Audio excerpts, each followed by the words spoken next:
Hello everyone, welcome to my channel. So, Queen Janaganamana എന്നീ സിനിമകൾക്ക് ശേഷം ഡിജോ ജോസ് ആൻ്റണി ഷാരിസ് മുഹമ്മദ് എന്നീ കോമ്പിനേഷനിൽ ഉള്ള Malayalee from India starring Nivin Pauly, Dhyan Sreenivasan, Anaswara Rajan.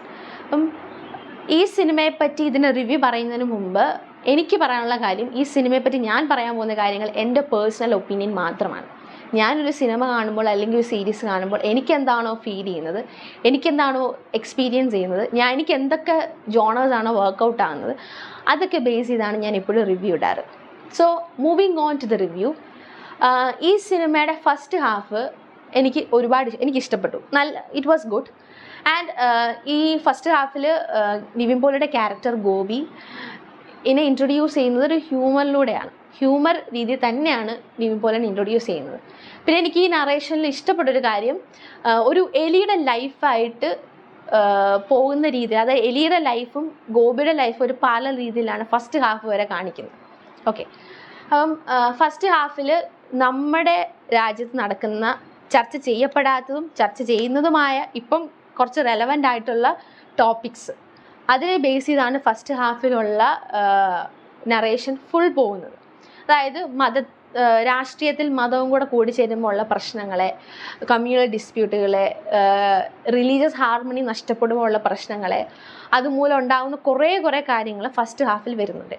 Actually അതൊരു നല്ല ടോപ്പിക്കാണത്. അത് ഏറ്റവും റെലവൻ്റ് ആയിട്ടുള്ള ടോപ്പിക്കാണ്. പക്ഷേ സെക്കൻഡ് ഹാഫിൽ വരുമ്പോൾ എനിക്കറിയില്ല എന്താണ് അവർ മീൻ ചെയ്യുന്നത്, എന്താണെന്ന് എനിക്ക് മനസ്സിലായിട്ടില്ല. എന്താണ് ഉദ്ദേശിച്ചത്? ഫസ്റ്റ് ഹാഫിലെ ഇതുമായിട്ടും സെക്കൻഡ് ഹാഫിലായിട്ട് യാതൊരു കണക്ഷനില്ല. ഒരു കൂട്ടിക്കുഴഞ്ഞൊരു അവിയൽ പരുവത്തിലാണ് സെക്കൻഡ് ഹാഫിൽ വരുമ്പോൾ. എനിക്ക് ടോട്ടലി ഇതിൻ്റെ കണക്ഷൻ പോയി. ഇൻ്റർവെൽ തുടങ്ങുന്നതിന് മുമ്പ്, അതായത് ഫസ്റ്റ് ഹാഫ് തീരുന്നതിന് മുമ്പ് വരെ അതോടെ എൻ്റെ കണക്ഷൻ പോയി മൊത്തം. ഈ സിനിമയെപ്പറ്റി എന്താണോ സിനിമ നടക്കുന്നത്, ആ കണക്ഷൻ ഫുൾ പോയി. കാരണം കുറേ കാര്യങ്ങൾ ഇതിൽ ഇങ്ങനെ കൊണ്ട് കുത്തി നിറച്ച് വെച്ചപ്പോൾ ഉണ്ടാകുന്ന കൺഫ്യൂഷൻസ്, അത് ഭയങ്കരമായിട്ട് ഈ സിനിമയിൽ മുഴച്ച് നിൽപ്പുണ്ടായിരുന്നു. പിന്നെ ഈ സിനിമയിൽ മെയിൻലി വരുന്നത് ദേശസ്നേഹം, പിന്നെ സാഹോദര്യം, മതങ്ങൾ തമ്മിലുള്ള അതൊക്കെയാണ് മെയിൻലി വരുന്നത്. പിന്നെ ഗേൾസ് എഡ്യൂക്കേഷൻ വരുന്നുണ്ട്, ഇതെല്ലാം വരുന്നുണ്ട്. അപ്പം എനിക്കിതിൽ ലാസ്റ്റ് ഒരു സ്പീച്ചുണ്ട്, ഒരു ഗേൾസ് എഡ്യൂക്കേഷനെ ബന്ധപ്പെട്ട് ഒരു കൊച്ചു പറയുന്നൊരു സ്പീച്ചുണ്ട്. ആക്ച്വലി ഈ സെക്കൻഡ് ഹാഫ് തീരാറായപ്പം എനിക്ക് കഥ മനസ്സിലായി. എനിക്കെന്നല്ല, എൻ്റെ കൂടെ വന്ന എൻ്റെ ഫ്രണ്ട്സിനും എല്ലാവർക്കും കഥ മനസ്സിലായി, എന്താണ് സംഭവിക്കാൻ പോകുന്നത് മനസ്സിലായി. എന്നിട്ടും ലാഗ് അടിച്ച് കൊണ്ടുപോവാം. എനിക്ക് കഥ മനസ്സിലാകുമ്പോൾ നമുക്കൊരു ബോറടി ഉണ്ടാവില്ല. എനിക്ക് എഴുന്നേറ്റ് പോകാൻ പോലും തോന്നി. അത്രയും ബോറടിച്ചു. കാരണം ആ രീതിയിൽ കൊണ്ടുവന്നിട്ട് പിന്നെയും ലാഗ്, പിന്നെ ആ സ്പീച്ച് ഫുൾ കാണിച്ച് മൊത്തം ലാഗ് അടിപ്പിച്ചു. ആ രീതിയിലാണ് സെക്കൻഡ് സിനിമ എൻഡ് ചെയ്യുന്നത്. പിന്നെ എനിക്കിതിൽ എടുത്തു പറയേണ്ട 2 പേരുണ്ട് ഈ സിനിമയിൽ. എനിക്ക് ഒരുപാട് ഇഷ്ടപ്പെട്ട 2 പേര്. അത് മഞ്ജു പിള്ളയും സലിം കുമാറുമാണ്. മഞ്ജു പിള്ള ആക്ച്വലി ഈ ഗോപി എന്ന് പറഞ്ഞാൽ, അതായത് നിവിൻ പോളിയുടെ ക്യാരക്ടർ ഗോപിയുടെ അമ്മയാണ്. ഒരുപാട് കഷ്ടതകളും സാമ്പത്തിക ബുദ്ധിമുട്ടുകളും അനുഭവിക്കുന്ന ഒരു സ്ത്രീ, കുടുംബം നോക്കി നടത്താൻ ശ്രമിക്കുന്ന ഒരു സ്ത്രീ, ഈ ജോലിക്ക് പോകാതെ വീട്ടിൽ കൊത്തി രാഷ്ട്രീയവും പറഞ്ഞ് മതവും പറഞ്ഞ് നടക്കുന്ന ഒരു ആളുടെ അമ്മ. ആ ഒരു രീതിയിൽ പുള്ളിക്കാരി ഗംഭീരമായിട്ട് ഈ സിനിമയിൽ പെർഫോം ചെയ്തിട്ടുണ്ട്. അത് ഒരു സംശയമില്ല. അതിഗംഭീര പെർഫോമൻസ് തന്നെയായിരുന്നു. കുറേ റിലേറ്റബിൾ ആയിട്ടുള്ള കുറേ എലമെൻറ്റ്സ് ഉണ്ട്. കാരണം അമ്മമാരുടെ റിലേറ്റബിൾ ആയിട്ടുള്ള കുറേ എലമെൻറ്റ്സ് ഉണ്ട്, അതെല്ലാം ഈ സിനിമയിലുണ്ടായിരുന്നു.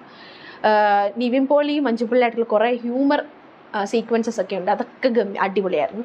പിന്നെ സലിം കുമാറിനാണെങ്കിൽ പോലും പുള്ളിക്കാണെങ്കിലും ചെറിയ റോളാണെങ്കിലും ഭയങ്കര റെലവൻ്റ് ആയിട്ടുള്ള നല്ലൊരു റോളായിരുന്നു. സോ ഇത്രയൊക്കെയാണ് എനിക്ക് പോസിറ്റീവായിട്ട് തോന്നിയത്. ധ്യാൻ ശ്രീനിവാസൻ കുഴപ്പമില്ലായിരുന്നു. നിവിൻ പോളി അത്യാവശ്യം നല്ല അഭിനയിക്കായിരുന്നു. ഇടയ്ക്കിടയ്ക്ക് അവിടെ നിന്ന് കയ്യിൽ നിന്നൊക്കെ പോയി. പിന്നെ അനശ്വര രാജൻ, എനിക്ക് കൃഷ്ണ എന്ന് പറഞ്ഞ സോങ് ഇതിനകത്ത് കാണിക്കുന്നുണ്ട്. ഫസ്റ്റ് അതാണല്ലോ ഇറങ്ങിയത്.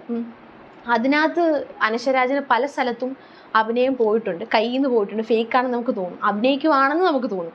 ആ രീതിയിൽ കയ്യിൽ നിന്ന് പോയിട്ടുണ്ട് ചില സീക്വൻസസിൽ അനശ്വര രാജൻ. പിന്നെ അനശ്വരയ്ക്ക് അങ്ങനെ വലിയ റോളൊന്നും ഇല്ല. ഗോപി പുറകെ നടക്കുന്ന ഒരു പെണ്ണ്, അതേ. പിന്നെ ഗോപിയുടെ കഥാപാത്രത്തിൻ്റെ കൂടെ നടക്കുന്ന ധ്യാൻ്റെ കഥാപാത്രവും. ഇത്രയൊക്കെയാണ് ഈ സിനിമയിലുള്ളത്. So music was good. Jakes ബിജോയാണ് ചെയ്തിരിക്കുന്നത്. It was good.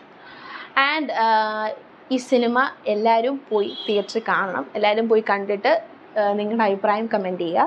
So thank you for watching. Please subscribe to my YouTube channel and click the notification bell for more videos.